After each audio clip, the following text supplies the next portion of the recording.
ವೀಕ್ಷಕರೇ, ನಿಮಗೆಲ್ಲರಿಗೂ ಕೂಡ ಗೊತ್ತೇ ಇದೆ, US, ಇಸ್ರೇಲ್ ಮತ್ತು ಇರಾನ್ ಮೂರೂ ದೇಶಗಳು ಕೂಡಿ ಇರಾನ್ ದೇಶದ ಮೇಲೆ ಯುದ್ಧವನ್ನು ಸಾರಿವೆ.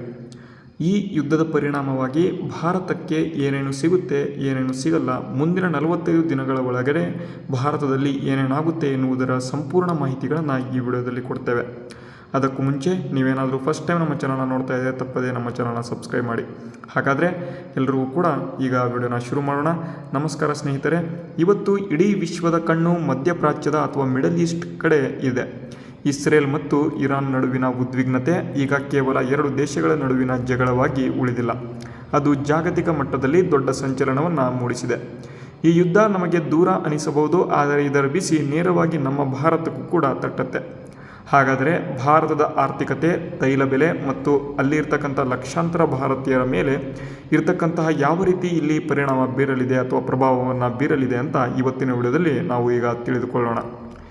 ಮೊದಲನೇದಾಗಿ ಏನೇನಪ್ಪ ಆಗುತ್ತೆ ಅಂತ ಅಂದರೆ, ಮೊದಲನೇದಾಗಿ ಇಲ್ಲಿ ತೈಲ ಬೆಲೆ ಏರಿಕೆ ಮತ್ತು ಹಣದುಬ್ಬರ ಆಗುವಂತಹ ಒಂದು ಸಾಧ್ಯತೆ ಇದೆ. ಆಯಿಲ್ ಪ್ರೈಸಸ್ ಮತ್ತು ಇನ್ಫ್ಲೇಷನ್ ಅಂತ ನಾವು ಕರಿತೇವೆ. ಭಾರತ ತನ್ನ ಅಗತ್ಯದ 80%ಕ್ಕೂ ಹೆಚ್ಚು ಕಚ್ಚಾ ತೈಲವನ್ನು ಆಮದು ಮಾಡಿಕೊಳ್ಳುತ್ತದೆ. ಅದರಲ್ಲೂ ಬಹುಪಾಲು ಮಧ್ಯಪ್ರಾಚ್ಯ ರಾಷ್ಟ್ರಗಳಿಂದಲೇ ಬರುತ್ತದೆ. ಯುದ್ಧದ ಕಾರಣದಿಂದಾಗಿ ಹಾರ್ಮುಜ್ ಜಲಸಂಧಿ ಬಂದ್ ಆಗಿದೆ. ತೈಲ ಪೂರೈಕೆ ಸ್ಥಗಿತಗೊಳ್ಳಬಹುದು ಅಂತ ಈಗಾಗಲೇ ಗೊತ್ತಾಗಿದೆ. ಇದರಿಂದ ಪೆಟ್ರೋಲ್, ಡೀಸೆಲ್ ಬೆಲೆ ಗಗನಕ್ಕೆ ಏರುತ್ತೆ ಅಂತ ಹೇಳ್ತಾ ಇದ್ದಾರೆ. ಸಾರಿಗೆ ವೆಚ್ಚ ಹೆಚ್ಚಾಗಿ ದಿನಸಿ ವಸ್ತುಗಳ ಬೆಲೆ ಕೂಡ ದುಬಾರಿ ಆಗುತ್ತೆ ಅಂತ ಇಲ್ಲಿ ಹೇಳ್ತಾ ಇದ್ದಾರೆ. ನೋಡಿ ವೀಕ್ಷಕರೇ, ನೀವೇನಾದರೂ 2 ವೀಲರ್, 3 ವೀಲರ್ ಅಥವಾ 4 ವೀಲರ್ ಏನಾದರೂ ಬಳಸ್ತಾ ಇದ್ದರೆ ಆದಷ್ಟು ಬೇಗ ನೀವು ಆ ಒಂದು ಟ್ಯಾಂಕರ್ಗಳನ್ನು ಫುಲ್ ಮಾಡಿಸ್ಕೊಳ್ಳಿ. ಯಾಕೆಂದರೆ ಮುಂದಿನ 45ರಿಂದ 50 ದಿನಗಳ ಒಳಗಡೆ ನಮ್ಮ ಭಾರತಕ್ಕೂ ಕೂಡ ಈ ಒಂದು ಬಿಸಿ ಬೀಳುವಂಥ ಒಂದು ಸಾಧ್ಯತೆ ಹೆಚ್ಚಿಗೆ ಕಾಣ್ತಾ ಇದೆ.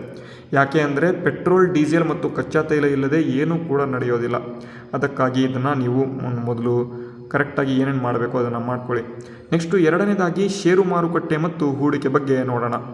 ಜಾಗತಿಕ ಅಸ್ಥಿರತೆಯಿಂದಾಗಿ ಹೂಡಿಕೆದಾರರಲ್ಲಿ ಆತಂಕ ಶುರುವಾಗಿದೆ. ಈಗಾಗಲೇ ನೀವು ಗಮನಿಸಿರ್ಬೋದು, ಯುದ್ಧದ ಸುದ್ದಿ ಬಂದ ಕ್ಷಣ ಭಾರತೀಯ ಷೇರು ಮಾರುಕಟ್ಟೆ ಅಥವಾ ಸ್ಟಾಕ್ ಮಾರ್ಕೆಟ್ ಕುಸಿತ ಇದೆ. ಡಾಲರ್ ಎದುರು ರೂಪಾಯಿ ಮೌಲ್ಯ ಕಡಿಮೆ ಆಗ್ತಾ ಇರೋದು ಕೂಡ ನೀವು ನೋಡಬಹುದು. ನೋಡಿ, ನೆಕ್ಸ್ಟು ಭಾರತೀಯ ಸುರಕ್ಷತೆ ಬಗ್ಗೆ ನೋಡೋದಾದರೆ, ಕೊಲ್ಲಿ ರಾಷ್ಟ್ರಗಳಲ್ಲಿ ಸುಮಾರು 80ರಿಂದ 90 ಲಕ್ಷ ಭಾರತೀಯರು ಕೆಲಸ ಮಾಡ್ತಾ ಇದ್ದಾರೆ. ಯುದ್ಧದ ಉನ್ಮಾದ ಹೆಚ್ಚಾದಂತೆ ಅಲ್ಲಿರ್ತಕ್ಕಂಥ ನಮ್ಮವರ ಸುರಕ್ಷತೆ ದೊಡ್ಡ ಸವಾಲು ಆಗುತ್ತೆ. ಅವರವರ ಕೆಲಸ ಮತ್ತು ಆದಾಯಕ್ಕೆ ತೊಂದರೆಯಾದರೆ ಭಾರತಕ್ಕೆ ಬರುವ ವಿದೇಶಿ ಹಣ ಅಥವಾ ರೆಮಿಟೆನ್ಸ್ ಅಂತ ನಾವು ಏನು ಕರಿತೇವೆ ಅದು ಕಡಿಮೆ ಆಗುತ್ತೆ. ಇದು ನಮ್ಮ ಭಾರತದ ಆರ್ಥಿಕತೆಗೆ ದೊಡ್ಡ ಹೊಡೆತ ಅಥವಾ ಕುಸಿತವನ್ನು ನಾವು ನೋಡಬಹುದು. ನೆಕ್ಸ್ಟು 4ನೇದಾಗಿ ನೋಡೋದಾದರೆ, ಭಾರತ ತನ್ನ ಒಂದು ಮಧ್ಯಪ್ರಾಚ್ಯ ದೇಶಗಳ ನಡುವೆ ಅಥವಾ ಯುರೋಪ್ ಕಾರಿಡಾರ್ ಅಂತ ನಾವು ಕರಿತೇವೆ. India, middle East, Europe corridor ಅಂತ ಕೊಡ್ತೇವೆ. ಭಾರತವು ಈ ಹಿಂದೆ ಘೋಷಣೆ ಮಾಡಿದ್ದ India, middle East, Europe economic corridor ಯೋಜನೆಗೆ ಈ ಯುದ್ಧ ಅಡ್ಡಿ ಆಗಬಹುದು. ಈ ಯೋಜನೆ ಭಾರತದ ವ್ಯಾಪಾರವನ್ನು ಜಾಗತಿಕ ಮಟ್ಟಕ್ಕೆ ಕೊಂಡೊಯ್ಯುವ ಗುರಿ ಹೊಂದಿತ್ತು. ಆದರೆ ಸದ್ಯದ ಪರಿಸ್ಥಿತಿಯಲ್ಲಿ ಇದರ ಭವಿಷ್ಯ ಅನಿಶ್ಚಿತ ಆಗಿದೆ ಅಂತ ಇಲ್ಲಿ ಹೇಳಬಹುದು.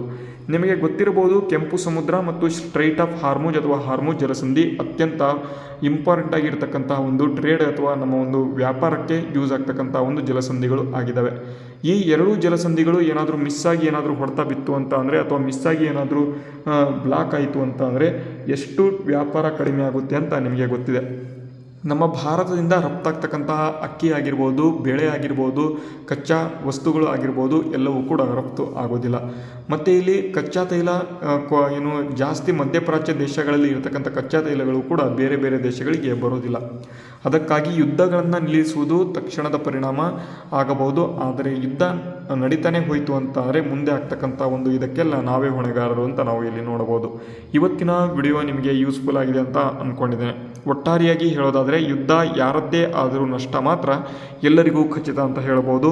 ಭಾರತವು ಶಾಂತಿಯನ್ನು ಪ್ರತಿಪಾದಿಸುತ್ತಿದ್ದರೂ ಕೂಡ ಆರ್ಥಿಕವಾಗಿ ನಾವು ಮುನ್ನೆಚ್ಚರಿಕೆ ವಹಿಸುವುದು ಅನಿವಾರ್ಯ ಆಗಿದೆ.